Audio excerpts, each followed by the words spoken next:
10 degree Capricorn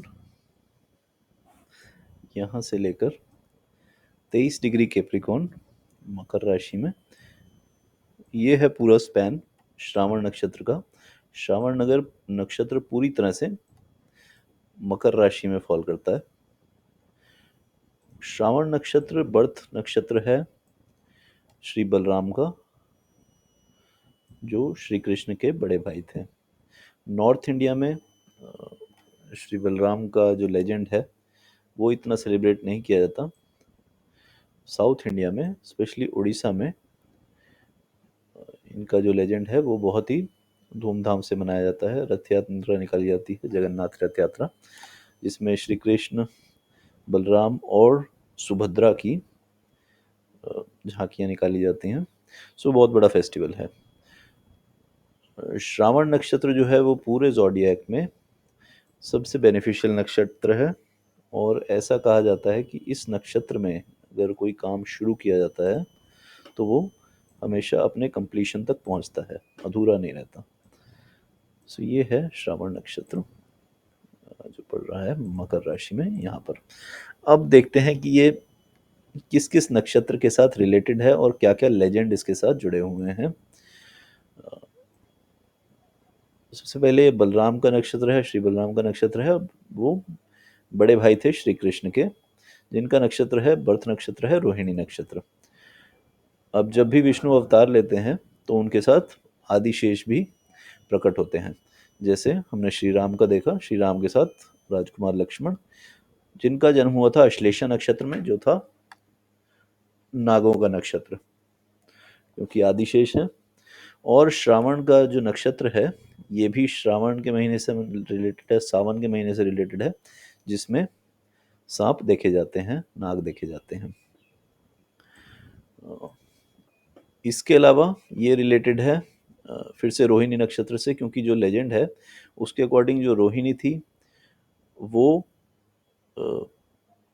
Shri Balram, Shri Subhadra और श्री कृष्ण तीनों की मदर थी, स्टेप मदर थी, और ये भी गोकुल में ही रहते थे।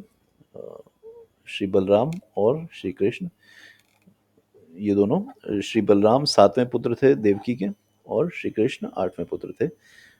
7वें पुत्र को बदल दिया गया था, सो इनकी मदर बनी रोहिणी, और श्री कृष्ण की मदर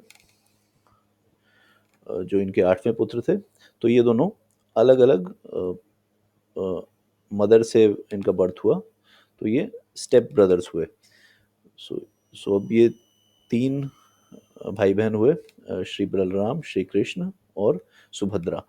सुभद्रा की शादी हुई अर्जुन से, तो यहाँ से इनका रिलेशन बना पांडवों के साथ।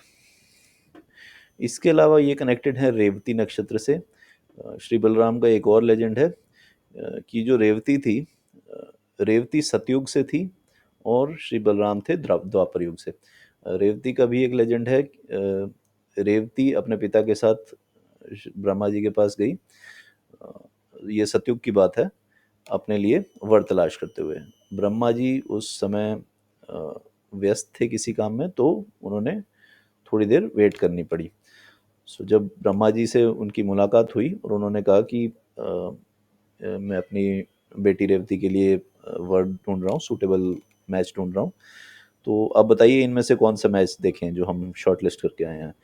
तो ब्रह्मा जी ने कहा कि आपने जितना टाइम यहाँ पर वेट की है मेरे से बात करने के लिए, उतना टाइम पे धरती पर चतुर्युग बदल चुके हैं और अब वहाँ पर द्वापर युग चल रहा है। सो अब जो आप मैच लेकर आए हैं वो सारे अब धरती पर नहीं हैं, लेकिन आप धरती पर जाएंगे तो यहाँ पर आदिशेष के अवतार हैं श्री बलराम, आप उनके साथ इनका मैच कर सकते हैं। तो रेवती जो सतयुग से थी वो द्वापर युग में आती हैं और श्री बलराम से इनकी मैरिज होती है। सो जब रेवती धरती पर आती हैं तो बिकॉज ऑफ प्रीवियस युग, पिछले युग की वजह से इनका जो हाइट वाइट थी वो सब काफ़ी ऊंची थी, काफ़ी डिफरेंट थी। तो श्री बलराम, इनका जो वेपन है जिसके साथ रिलेट किया जाता है वो है हल, खेती वाला हल। सो उससे वो इनकी हाइट को नॉर्मलाइज करते हैं और इन दोनों की मैरिज होती है। अच्छा, इसके बाद जो इनका टूल जो इन कह सकते हैं जो इनके साथ हमेशा दिखता है वो है हल। तो इससे ये सिग्निफाई करता है कि ये एग्रीकल्चर के लिए बहुत सूटेबल टाइम रहता है। श्रावण नक्षत्र एग्रीकल्चर के लिए बहुत सूटेबल है।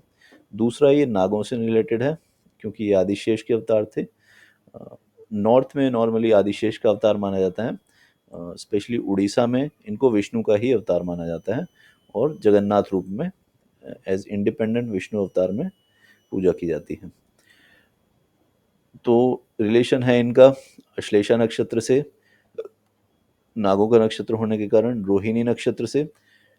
रोहिणी नक्षत्र है श्री कृष्ण का नक्षत्र और रोहिणी जो है इनकी मदर भी थी। रेवती नक्षत्र से, रेवती इनकी वाइफ थी जो सतयुग से थी।